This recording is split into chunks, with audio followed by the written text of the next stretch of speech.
Olá, jovem, boa tarde, bom dia, boa noite para você que está acompanhando aí este querido curso de Cálculo 3, né? Cálculo Diferencial Integral 3. Aqui a gente não está ensinando muito, né? A derivar e fazer coisas com derivadas, mas a gente está com um foco um pouco mais na parte integral, né? Então, Cálculo 3, né? Nós vamos começar a falar do conteúdo seguinte, que são as superfícies. Aqui a gente vai falar em eu vou botar assim, superfícies parametrizadas.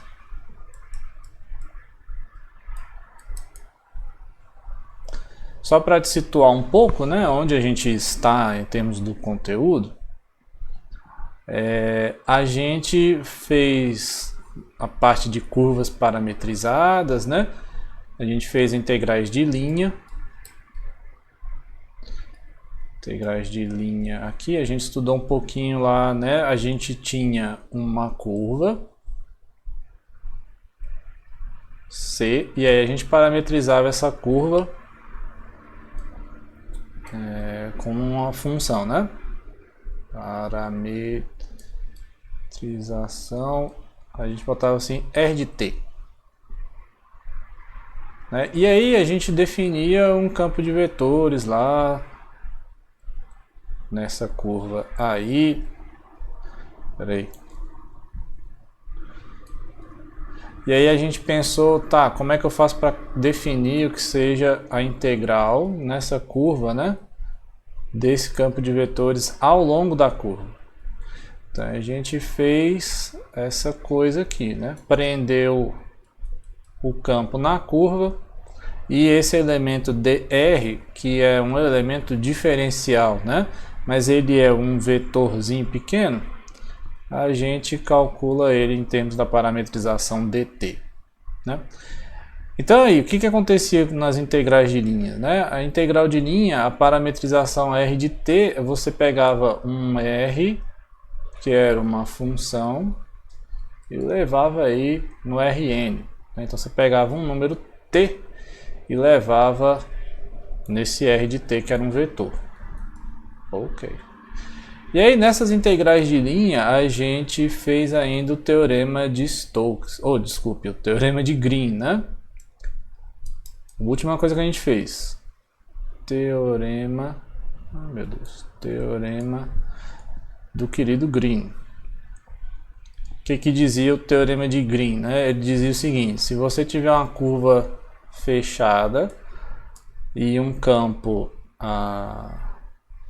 definido, né, nessa curva, você poderia calcular a integral de linha através da integral dupla desse trambolho aqui, dx dy. Então assim, a gente pegava o campo e a gente ficava olhando assim, tá, mas e aí?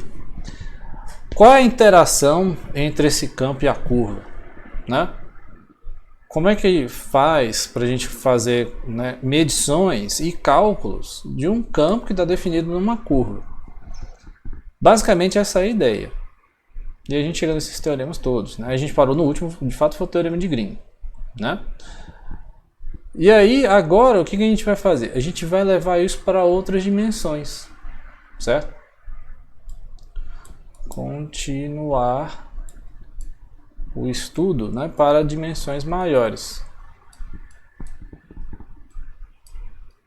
Para dimensões maiores. Né? Ou seja, o que a gente vai fazer? Antes a gente fazia integral de linha, porque era um caminho, né? Uma parametrização, a gente pegava uma curva e parametrizava. Foi um teorema de Green. O que a gente vai fazer agora? Agora, meus jovens, a gente vai fazer o seguinte. Ao invés de pegar, né? Vou anotar aqui para você ficar tranquilo.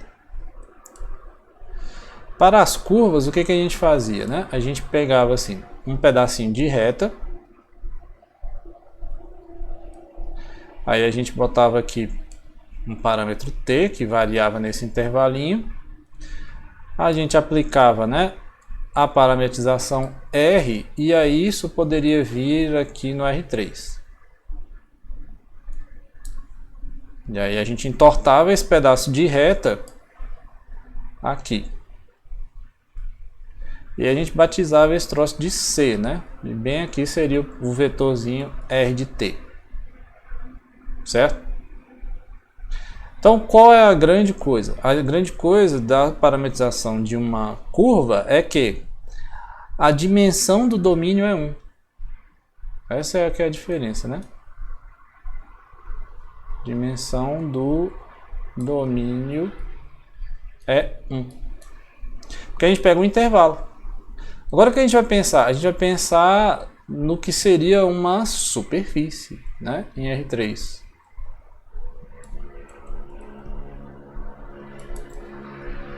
Então vai ser bem parecido. O que a gente vai fazer? A gente vai pegar, né, um pedaço de plano, certo? Você pode pensar aí, né? Isso aqui fosse... Como é que eles vão usar, gente? Eu esqueci. Bota assim, né? Um domínio D. Parametrização. Aí aqui a gente já vai começar falando já as variáveis certinhos, tá? U e V. Então você pega uma região, você pode pensar que isso daqui é um lençol. E aí a gente vai pegar esse lençol e vai entortar esse lençol. E vai ver como é que ele vai ficar torto, né? Torto não, vamos chamar de curvado. A gente vai olhar para isso aqui no R3. Então você pode pegar assim esse lençol e fazer um troço assim, ó. Só que aí o nome da função que a gente vai usar, a gente vai batizar ela de x maiúsculo, certo? E aí esse trambolim aqui vai virar um x desse domínio D, né? Que é a imagem lá dessa curva, tá bom? Vou até apagar aqui assim, ó, para você ficar tranquilão. E aí a gente vai ter essa parametrização, certo? Então, por exemplo, a superfície, quando a gente for olhar, a diferença aqui é que o domínio é sempre uma dimensão menor do que o contradomínio, certo? Vou anotar aqui assim. A dimensão é sempre uma unidade menor. A dimensão do domínio, né, jovem? Eita, esqueci aqui. A dimensão do domínio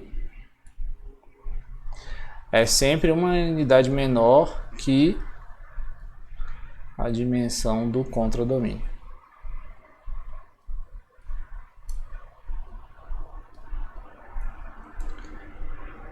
Certo?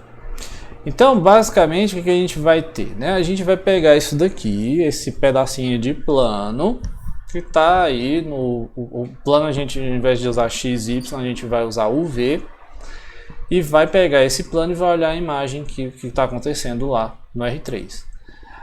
Qual é a nossa vantagem, né? A nossa vantagem é que você já sofreu com transformações diferenciáveis, né? Você já sofreu demais com transformações diferenciáveis para entender como é que era aquilo, como é que transforma um troço do plano no plano e tal, não sei o que. Isso daqui, jovens, é muito parecido com a ideia da gente fazer transformações diferenciáveis, né? Qual é a diferença? A diferença está no tamanho das coisas, porque agora não é o mesmo. O domínio ele tem sempre uma unidade menor do que o contradomínio, certo? Lá, quando a gente falava de transformação, a gente transformava o espaço inteiro, né? Então, se eu fazia uma transformação no plano, eu pegava um plano UV e transformava no plano XY. Eu pegava o espaço UVW e transformava no espaço XYZ. Aqui a gente sempre vai pensar assim, ó, que a dimensão desse troço vai permanecer, mas a gente vai olhar para ele num espaço que tem sempre uma dimensão maior. Então, quando você está aqui no plano e faz essa transformação x, a imagem ainda vai ser um troço de dimensão 2. É isso aqui que a gente vai chamar de superfície. Tá? A imagem dessa função aí, que a gente vai fazer no outro vídeo, para não ficar tão grande. E aí, a dimensão daqui vai ser sempre uma menor, porque a gente vai ter uma dimensão a mais no contradomínio, né? Aqui seria z, x e y. Beleza? Aí esse x que a gente vai chamar de parametrização da superfície, a gente vai dizer que ele é... esse x aqui ele vai ser uma função que a gente vai atribuir algumas características para ela em específico. Mas lembra muito a ideia das transformações do plano no plano, do espaço no espaço. Certo? Então é isso, uma superfície vai ser esse trambolho, né? A gente vai definir... Dá tempo de definir aqui? Dá tempo, né? Vou só botar a definição aqui no finalzinho, né? Pra gente lembrar aí, ó.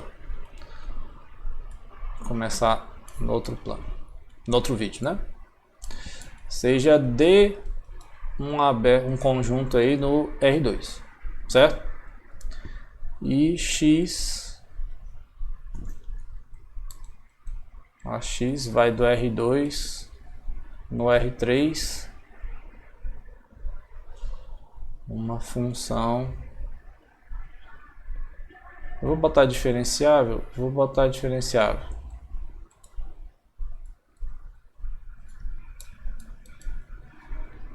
Então, a imagem X, né, que a gente vai chamar de S, chamada de superfície parametrizada. Aqui a gente está em R3, né? Então essa X, ela vai pegar um ponto aqui e vai associar lá no R3. Que ponto é esse, né? A gente vai pegar um ponto UV e vai levar no X de UV. Aí esse X, olha só como é que parece a transformação, né? A gente vai chamar a coordenada X de X de UV, a coordenada Y a gente vai chamar de Y de UV, e a coordenada Z a gente vai chamar Z de UV, né? Então essa coisa aqui é tal que X, Y e Z são funções diferenciáveis de U e V. Belezura? Isso é o que a gente chama de uma superfície. E o desenho é aquele lá. Belezura? Então aí no próximo vídeo a gente vai fazer algumas observações com relação a isso daqui e fazer uns exemplos. Tá bom?